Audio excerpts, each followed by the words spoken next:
একটু আগেই সভাপতি সাহেব বলেছেন যে আমি আসলে ওয়াজ করতে পারি না, আমি কিছু কথা বলি। আর আপনারা জানেন সুন্দর মিষ্টি খাবার আস্তে আস্তে খেতে ভালো লাগে, আর তিতে খাবার চট করে গিলে ফেললেই সুবিধা। এজন্য আমি আমার তিতে কথাগুলোকে সংক্ষেপে বলার চেষ্টা করব। আমরা আল্লাহ তাআলার কাছে দোয়া করি যে কথাগুলো বললে শুনলে আল্লাহ তাআলা খুশি হন, যে কথাগুলো এই জীবনে আল্লাহ রহমত পেতে, আখেরাতের জীবনে আল্লাহ তাআলার কাছে নাজাত পেতে আমাদেরকে সাহায্য করবে, সেই কথাগুলো বলার এবং শোনার তৌফিক আল্লাহ তাআলা আমাদের দান করুন, আমিন। হাজিরিন, প্রথমেই আপনাদেরকে একটা প্রশ্ন করব, এই দুনিয়াতে সবচেয়ে সহজ কাজ কি? উত্তরটা আমিই দেব, কারণ এত মানুষ যদি সবাই উত্তর দিতে চান তাহলে তো সমস্যা হয়ে যাবে। আমি একটা বলি, আপনারা দেখেন রাজি হন কিনা।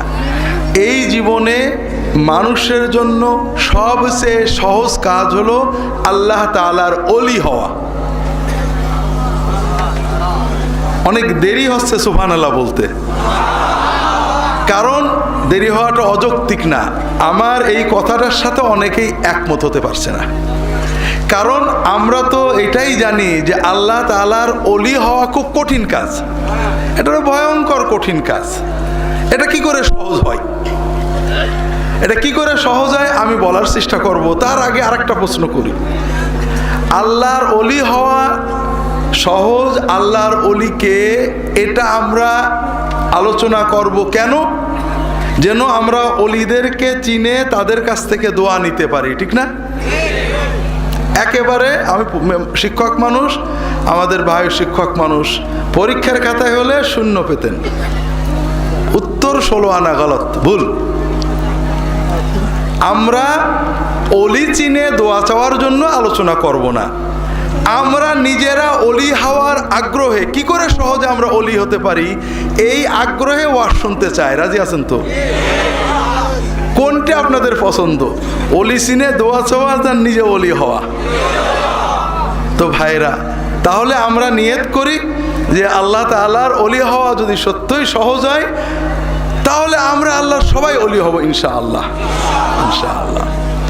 তাহলে এখন আমি যে দাবিটা করলাম এটা প্রমাণ করতে হবে, এবং কিভাবে আল্লাহর ওলি হওয়া যায়, কোরআনে আল্লাহ কিভাবে তা শিখিয়েছেন, এটা আমরা পর্যালোচনা করব ইনশাআল্লাহ তাআলা। প্রথম কথা, আল্লাহর ওলি হওয়া মানে আল্লাহকে খুশি করা, আল্লাহর প্রেম অর্জন করা, ঠিক না ভাই? আচ্ছা বলেন তো, দুনিয়ার মানুষকে খুশি করা সহজ না কঠিন? সবাই মনে হয় এ ব্যাপারে একমত। মানে ভাই বলেন, বউ বলেন, স্বামী বলেন, বন্ধু বলেন, বস বলেন, নেতা বলেন, এই মানুষকে খুশি করা সহজ না কঠিন? আর আল্লাহ তাআলাকে খুশি করা খুবই সহজ। কেন? আল্লাহ নিজেই বলেছেন, ইযা তাকাররাবা ইলাইয়া আবদি শিবরান তাকাররাবতু ইলাইহি যিরাআন ওয়া ইযা তাকাররাবা ইলাইয়া আবদি মাশিয়ান তাকাররাবতু ইলাইহি হারওয়ালা। আমার বান্দা যখন আমার দিকে 1 বিঘত এগিয়ে আসে, তার মানে যুবক ছেলে নামাজ কালাম পড়ে না, আহা আমি আল্লাহর পথে একটু যাব, আজ থেকে ফরজ নামাজটা পড়ব। মহিলা নামাজ কালাম পড়ে না, অন্যায় করে, একটু আমি এগোবো, বয়স হয়েছে 60 বছর, নামাজ পড়িনি, অন্যায় করেছে, আজকে থেকে আমি অন্তত এই ভালো কাজটা করব। যখন কোনো আল্লাহর বান্দা বান্দি আল্লাহর দিকে 1 বিঘত এগিয়ে যায়, আল্লাহ তাআলা নিজে বলছেন আমি ওই বান্দা বান্দির দিকে 1 হাত এগিয়ে চলে যাই। যখন কোনো আল্লাহর বান্দা বান্দি, আল্লাহ বলছেন আমার দিকে হেঁটে হেঁটে এগোই, 1 পা 2 পা ভয়ে ভয়ে, আল্লাহর পথে কি থাকা সহজ? নামাজটা পড়ি না রোজা থাক, দাড়িটা থাক নামাজটা ধরি, দাড়িটা রাখি ধূমপানটা বাদ দিই, পর্দাটা করি, স্বামীর সাথে ঝগড়াটা করতেই থাকি। যখন আল্লাহ তাআলার কোনো বান্দা বান্দি আল্লাহ তাআলার দিকে 1 পা 2 পা করে এগোতে থাকে, আল্লাহ তাআলা বলছেন আমি ওই বান্দা বান্দির দিকে দৌড়াতে দৌড়াতে এগোতে থাকি। তাহলে ভাইরা আল্লাহর ওলি হওয়া সহজ না কঠিন? সহজ। এবার দ্বিতীয় বিষয় চিন্তা করেন, মানুষকে খুশি করা কঠিন, আর খুশি রাখা, খুশির কন্টিনিউশন সহজ না কঠিন? আরো কঠিন, ঠিক না ভাই? কত কষ্ট করেছি বউয়ের জন্য, বউকে খুশি করতে, মা ছাড়ছি, বাপ ছাড়ছি, ভাই ছাড়ছি, 15 বছর পর সেই বউ চলে যায়। ঘটে না এরকম? তবে পুরুষেরা তো এই আকাম করে না, না তাও করে। যে স্ত্রী তার জন্য তার মায় মা ছেড়েছে, বাপ ছেড়েছে, ঘর ছেড়েছে, বাড়ি ছেড়েছে, 15 বছর গোসাপ করেছে, ময়লা সাফ করেছে, ঘর ঝাড় দিয়েছে, রান্না করেছে, 15 বছর পরে স্বামী আর একটা বিয়ে করে নিয়ে আসে। ঘটে না? ঘটে না? তাহলে এইরকম বাবা মা ভাই বোন নেতা নেত্রী বন্ধু বান্ধব খুশি রাখা কঠিন, খুশি কন্টিনিউ করা আরো অনেক কঠিন, ঠিক না ভাই? আর আল্লাহ তাআলাকে খুশি রাখা, খুশি করা যত সহজ, খুশি রাখা আরো অনেক বেশি সহজ। কিভাবে? খুব ভালো করে বুঝুন। আপনার মাকে খুশি রেখেছেন, বসকে খুশি রেখেছেন, নেতাকে খুশি রেখেছেন, বউকে খুশি রেখেছেন, বান্ধবী বন্ধুকে খুশি রেখেছেন। একটু অন্যায় হলেই রেগে যায়, তাই না? এত আদরের স্বামী ভাত একদিন খারাপ হয়ে যায়, যা তা গাল দেয়, আছে না নেই? এত আদরের বউ একদিন শাড়িটা কুমা হয়েছে অথবা একটা অন্যায় কথা বলে ফেলেছে, রাগারাগি ঝগড়ার শেষ নেই, ঠিক হয় না? হয় না? আর আল্লাহ তাআলা কত ভালোবাসেন বান্দাকে। আল্লাহ তাআলা বলছেন, আল্লাহ রসুল সাল্লাল্লাহু আলাইহি ওয়াসাল্লাম বলছেন, ইন্নাল্লাহা ইয়াবসুতু ইয়াদাহু বিল-লাইলি লিয়াতুবা মুসিউন নাহার ওয়া ইয়াবসুতু ইয়াদাহু বিন-নাহার লিয়াতুবা মুসিউল লাইল। আল্লাহ তাআলা বান্দা যখন গুনাহ করে ফেরেশতাদের শিখিয়ে দেন, গুনাহটা সঙ্গে সঙ্গে লেখো না, গুনাহটা সঙ্গে সঙ্গে লেখো না, সারাদিন অপেক্ষা করো, দিনের ভিতরে যদি তওবা করে ওর নামে কোনো গুনাহই লেখো না। আল্লাহ তাআলা রাত্রিবেলায় হাত বাড়িয়ে দেন, বান্দাকে বলেন যে বান্দা দিনের বেলায় গুনাহ করেছো, এখন গভীর রাত, কাউকে লাগবে না, তুমি তওবা করো। তওবা মানে কিচ্ছু না, তওবা মানে পীর সাহেব না, মৌলানা সাহেব না, হুজুর না, তওবা মানে কোনো বিশেষ বাক্য না, তওবা মানে মনের ভিতরে গভীর অনুতাপ, আল্লাহ অন্যায় করেছি, গভীর ক্রন্দন, আল্লাহ মাফ করে দাও, আর কখনো করব না, এই সিদ্ধান্ত। আল্লাহ বলেন, বান্দা আমি এই হাতটা বাড়িয়ে রেখেছি, রাতের গভীরে একাকী, কেউ জানবে না, তুমি একটু মনের সিদ্ধান্ত নাও, আমার কাছে ক্ষমা চাও, তোমার সব গুনাহ ক্ষমা করে দেওয়া হবে। আল্লাহ তাআলা দিনের বেলায় হাত বাড়িয়ে রাখেন, বান্দা রাতের গভীরে পাপ করেছো, কেউ দেখিনি, আমি দেখেছি, এই আমি হাতটা বাড়িয়ে রেখেছি, তুমি আমার কাছে তওবা করো, মাপ চেয়ে নাও, আমি তোমার সব গুনাহ মাফ করে দেব। হাজিরিন, তাহলে আল্লাহ তাআলাকে খুশি করা সহজ না কঠিন? সহজ। আরো দেখেন, দুনিয়ার মানুষ সন্দেহ করে, ঠিক না বেঠিক? বউ স্বামী, বাবা মা, ভাই বোন, দলের নেতা, বন্ধু বান্ধবী, সবাই সন্দেহ করে, ঠিক না? সন্দেহের কারণেই সম্পর্ক নষ্ট হয়, ঠিক না বেঠিক? যে নেতার এতকাল খাটলেন, হঠাৎ নেতার কানে গেছে, আপনি বিরোধী নেতার কাছে গেছেন, কাট করে দিল, ঠিক না বেঠিক? হাজিরিন, আল্লাহ তাআলা বান্দাকে সন্দেহ করে না, ঠিক না? কারণ আল্লাহ তো বান্দার সব জানেন, আল্লাহ বান্দার মনের কথা জানেন, আল্লাহ শুধু মনটা দেখতে চান। ইন্নাল্লাহা লা ইয়ানজুরু ইলা সুওয়ারিকুম ওয়া আমওয়ালিকুম ওয়ালাকিন্নাহু ইয়ানজুরু ইলা কুলুবিকুম ওয়া আমালিকুম। আল্লাহ তোমাদের দেহও দেখেন না, আকৃতিও দেখেন না, টাকা পয়সাও দেখেন না, আল্লাহ শুধু দেখেন তোমার মন আর তোমার কর্ম। কথা বুঝতে পেরেছেন? খুব ভালো করে বোঝেন ভাইরা। পরীক্ষার হলে গিয়েছেন, ভালো পড়েছেন, সব প্রশ্নের উত্তর জানতেন, কিন্তু পরীক্ষার হলে যে মাথা ঘুরে পড়ে গেছেন, 3 ঘন্টা শেষ, 4 ঘন্টা শেষ, পরীক্ষা লিখতে পারেননি, পাশ করবেন? কিন্তু আল্লাহর কাছে আপনি পাশ করবেন। মসজিদে বেরিয়েছেন, জামাতে নামাজ পড়বেন, যাচ্ছেন, পথে একটু স্লো হয়ে গেছে, মসজিদে যেয়ে দেখেন জামাত শেষ হয়ে গেছে, আল্লাহ রসুল সাল্লাল্লাহু আলাইহি ওয়াসাল্লাম বলছেন আপনি 16 আনা সওয়াব পাবেন। আল্লাহু আকবার। আল্লাহ আপনার মন দেখেছেন। আপনার কাজে যতই ভুল হয়েছে, আপনি পারেননি বাধ্যতামূলক, আল্লাহ তাআলা আপনাকে পূর্ণ সওয়াব দান করবেন। একটা হাদিস শোনেন ভাইয়েরা, আল্লাহ রসুল সাল্লাল্লাহু আলাইহি ওয়াসাল্লাম বলছেন, তিরমিজি শরীফের হাদিস, অন্যান্য কিতাবের হাদিস, সহিহ হাদিস, আল্লাহ রসুল সাল্লাল্লাহু আলাইহি ওয়াসাল্লাম বলছেন, ইন্নামাদ দুনিয়া লিআরবা, এই দুনিয়াটা হলো চারজন মানুষের জন্য। রাজুলুন আতাহুল্লাহু মালান ওয়া ইলমান, একজন মানুষকে আল্লাহ তাআলা সম্পদও দিয়েছেন, ইলমও দিয়েছেন, অর্থাৎ আল্লাহ তাকে টাকা পয়সা শক্তি মর্যাদা দিয়েছেন। আর এই টাকা পয়সা শক্তি মর্যাদা কোথায় ব্যয় করলে আল্লাহ খুশি হন সেই জ্ঞানও তার আছে। কাজেই সে ফাহুয়া ইউনফিকুহু ফি হাক্কিহি, সে তার সম্পদ শক্তি ব্যয় করে মানুষের কল্যাণে। যেখানে ব্যয় করলে আল্লাহ খুশি হন, হাসপাতাল বানায়, মাদ্রাসা বানায়, মসজিদ বানায়, এতিমদেরকে দেয়, গরিবদেরকে দেয়, দরিদ্র অসহায় মানুষের সেবায় দেয়, আত্মীয় স্বজনের জন্য ব্যয় করে। আল্লাহ যেখানে ব্যয় করলে খুশি হয় সেখানে ব্যয় করে। এই লোকটা সওয়াব পাচ্ছে না গুনাহ পাচ্ছে?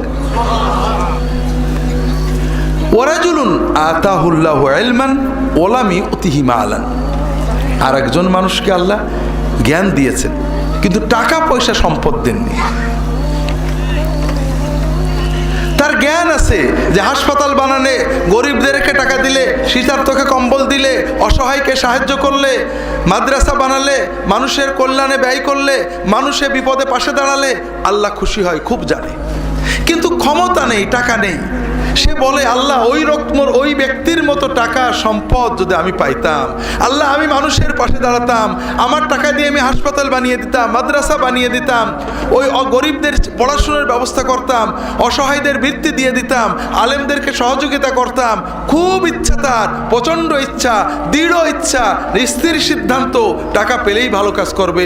আল্লাহ রসুল সাল্লাল্লাহু আলাইহি ওয়াসাল্লাম বলছেন যে ওই ব্যক্তি, প্রথম ব্যক্তি টাকা ব্যয় করে ভালো কাজ করে যে সওয়াব পাচ্ছে, দ্বিতীয় ব্যক্তি কোনো টাকা ব্যয় না করে, কোনো কাজ না করে, শুধু মনের দৃঢ় উদ্দেশ্য, ইচ্ছা, নিয়ত, বাসনার কারণে সমান সওয়াব লাভ করছে।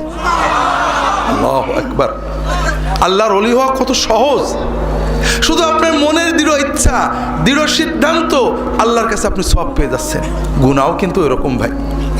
আল্লাহ রসুল সাল্লাল্লাহু আলাইহি ওয়াসাল্লাম বলছেন, রাজুলুন আতাহুল্লাহু মালান ওয়া লাম ইউতিহি ইলমান, আরেকজনকে আল্লাহ সম্পদ দিয়েছেন, দুর্ভাগ্য সম্পদ কোথায় ব্যয় করলে আল্লাহ খুশি হন জানে না। ফাহুয়া ইয়াখবিতু ফীহি, তার টাকা, তার শক্তি, সম্পদ অন্যায় করে, জুলুম করে, অন্যায় বিচার করে, সিনেমা হল বানায়, যাত্রা নিয়ে আসে, সার্কাস নিয়ে আসে, যুবকদেরকে মদ খাওয়া শিখায়, মাদকতা শিখায়, দল ভারী করার চেষ্টা করে, মানুষের ভিতরে অশ্লীলতা, বেহায়াপনা প্রসার করে, মানুষের কল্যাণে ব্যয় করে না।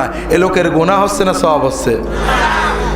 আর একজন রাজুলুন মা আতাহুল্লাহু লাম ইউতিহিল্লাহু মালান ওয়ালা ইলমান, টাকাও নেই, জ্ঞানও নেই, কিন্তু মনের দৃঢ় বাসনা আছে, যদি আমি এই লোকের মতো টাকা পেতাম, আমিও একটা সার্কাস আনতাম, যাত্রা আনতাম, সিনেমা হল বানাতাম, টিভির ডিশের ব্যবস্থা করতাম, যুবকদেরকে নিয়ে দল বানাতাম, পয়লা বৈশাখের মিছিল করাই দিতাম, সবাই আমাকে ভালো বলতো, বিরাট কিছু বলতো। মনের খুব বাসনা। আল্লাহ রসুল সাল্লাল্লাহু আলাইহি ওয়াসাল্লাম বলছেন, ওয়া হুমা ফিল উজরি সাওয়া, ওই আকাম করে যত গুনাহ পাচ্ছে, শুধু আকামের দৃঢ় সিদ্ধান্ত করে এই চতুর্থ ব্যক্তি তেমনই গুনাহ অর্জন করছে। কাজেই ভাইরা, দুনিয়ার বিচারে কর্ম, শুধু কর্মই দেখে মানুষ, আর আল্লাহ কর্ম দেখেন, কিন্তু মনটাই সবচেয়ে বড়। কথা বুঝতে পারেননি? তাহলে আল্লাহর ওলি হওয়া সহজ না কঠিন ভাইরা? এখন প্রশ্ন হলো, আল্লাহর ওলি হওয়ার জন্য শর্ত, যোগ্যতা কি কি লাগে? দুনিয়াতে সব কাজের জন্য তো যোগ্যতা লাগে, লাগে না? একজন জাতির সেবা করবে, যুদ্ধ করে দেশের নিরাপত্তা রক্ষা করবে, আর্মিতে যাবে, খুব দেশপ্রেম, কিন্তু উচ্চতা মাত্র 4 ফুট, আর্মি হতে পারবে? একজনের খুব শখ ডাক্তার হয়ে জনগণের সেবা করবে, কিন্তু লেখাপড়ায় ভালো না, ডাক্তার হতে পারবে? একজনের খুব শখ সুন্দরী একটা মেয়ে বিয়ে করবে, কিন্তু নিজে একেবারেই দেখতে খারাপ, দেখেও কোনো সুন্দরী মেয়েই তাকে পছন্দ করছে না, হতে পারে না এরকম? একজনের খুব শখ ভালো গায়ক হবে, গায়িকা হবে, কিন্তু গলা ভেড় ভেড়ে আমার মতো, পারবে নাকি? তাহলে দুনিয়াতে যে কোনো কাজে সফল হওয়ার জন্য একটা যোগ্যতা লাগে। সবাই পারে না, কেউ পারে, কেউ পারে না। আল্লাহর ওলি হওয়ার জন্য কি যোগ্যতা? 5 ফুট 2 ইঞ্চি উচ্চতা লাগবে, ঠিক না? অন্তত ম্যাট্রিক পাস, আলেম পাস হতে হবে, হাফেজে কোরআন তো হতে হবে, গায়ে জোর তাকত তো থাকা লাগবে, কিছু না হোক অন্তত পীর সাহেব তো হওয়া লাগবে, পীর সাহেবের মুরিদ তো হওয়া লাগবে, পীর সাহেবের জামাই তো অন্তত হতে হবে, হ্যাঁ? তাও লাগবে না। আল্লাহর ওলি হতে কোনো যোগ্যতা লাগে না। খুব ভালো করে সহজ বুঝুন। শিক্ষিত অশিক্ষিত, চোখ আলা কানা কান ওলা, বধির মুখ আলা বোবা, জ্ঞানী মূর্খ, নারী পুরুষ, প্রতিটি মানুষ সকল প্রকার গুণাগুণ ব্যতি রেখে, জ্ঞান আছে নেই, বুদ্ধি আছে নির্বোধ, নারী পুরুষ, লম্বা বেটে, খাটো কুজো, খোড়া নয়, সকল মানুষকে আল্লাহ যতটুকু যোগ্যতা দিয়েছেন তার ভিতরে যদি অন্তত ঈমানটাকে শুদ্ধ করে আর সাধ্যমতো আল্লাহর ইবাদতের চেষ্টা করে, ওই ব্যক্তি আল্লাহর পূর্ণ ওলি হয়ে যেতে পারে। খুব ভালো করে বুঝুন। আমি আব্দুল্লাহ জাহাঙ্গীর আরব দেশে পড়ছি, আরবি ভাষা আমার মাতৃভাষার মতো, অনেক বছর আরবিতে স্বপ্ন দেখছি, স্বপ্নের ভিতর আরবিতে ঝগড়া করছি, আমি খুব সুন্দর আরবিতে আল্লাহর কাছে দোয়া করছি। আপনি গ্রামের মূর্খ মানুষ, কোনো আরবি জানেন না, এলাকার নওগাঁর এই পেতনি পত্নীতলার নিজস্ব আঞ্চলিক ভাষায় আল্লাহর কাছে কিছু বলছেন, আমার তো সব বেশি হচ্ছে, ঠিক না? না, এখানে কোন ভাষায় বলেছি এটা বড় নয়, কতটুকু আবেগে, কতটুকু মনের আবেগ দিয়ে, চোখের পানি দিয়ে বলেছি, আল্লাহ কিন্তু ওইটা দেখেছেন। কথা বোঝেননি? কাজে আমার সে আপনার সওয়াব অনেক বেশি হতে পারে। আল্লাহর ওলি হওয়া সহজ না কঠিন ভাইয়েরা? লম্বা বলা যাবে না, তবে আমার অনুরোধ ভাইয়েরা, জীবনে আরেকটা জিনিস বোঝেন, আমাদের এই জীবনে অনেক কাজ করি আমরা, কারোর লক্ষ্য উদ্দেশ্য এমপি হওয়া, কারোর লক্ষ্য উদ্দেশ্য বড় ডাক্তার হওয়া, বড় লোক হওয়া, অনেক উদ্দেশ্য আছে, আমরা অনেক কিছু করি, কিন্তু আবার সব কিছু রেখেই চলে যেতে হয়, ঠিক না? আর একটা জিনিস বোঝেন, দুনিয়াতে কেউ আপন হয় না। যে বউ আপন, 2 ঘন্টা আপন তাকেতে 4 ঘন্টা ঝগড়া করে, আসে না নেই? যে ছেলে আপন, সে 2 ঘন্টা কথা শুনে তো 4 ঘন্টা কথা শুনে না, ঠিক না বেঠিক? যে ভাই আপন, সে ভাই 2 ঘন্টা আপন আর 2 ঘন্টা পর। যে বাবা আপন, যে সবচেয়ে আপন মা আপন, সেও দেখা যাচ্ছে আরেক ভাইয়ের কথা শুনে পর হয়ে যায়, হয় না? হয় না? হাজেরিন, দুনিয়াতে কেউ 16 আনা আপন হয় না। আমাদের এই জীবনটা পরকে আপন করার, মানুষকে খুশি করার জন্য একটা সংগ্রাম। ছোটবেলায় বাবা মাকে খুশি করার চেষ্টা করেছি, পারিনি, কত মারছে, ঠিক না বেঠিক? বড় হয়ে বান্ধবীদের বন্ধুদের খুশি করার চেষ্টা করছি, থাকেনি, ঠিক না বেঠিক? বিয়ে করে বউকে স্বামীকে খুশি করার চেষ্টা করেছি, 16 আনা কখনোই হয়নি, ঠিক না বেঠিক? কর্মক্ষেত্রে, জীবনে, সব জায়গায় আমরা 12 আনা ব্যর্থ, যদি 4 আনা সফল হইও, ঠিক না বেঠিক?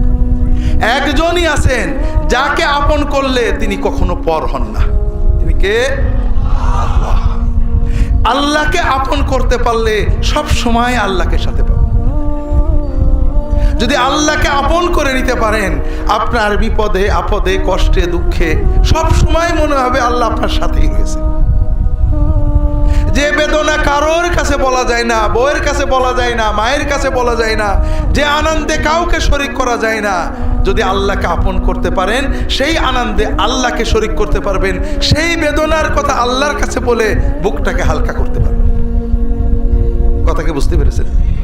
কাজেই ভাইয়েরা, আসেন না সবাই নিয়ত করি যে এত সহজ কাজ আমরা নিয়ত করলাম, আল্লাহ আমার বাকি জীবন যতটুকু আছে, 1 দিন হোক আর 100 বছর হোক, আমি তোমার ওলি হওয়ার চেষ্টা করব। আল্লাহ তাআলা সকলের নিয়ত কবুল করে নিন, আমিন।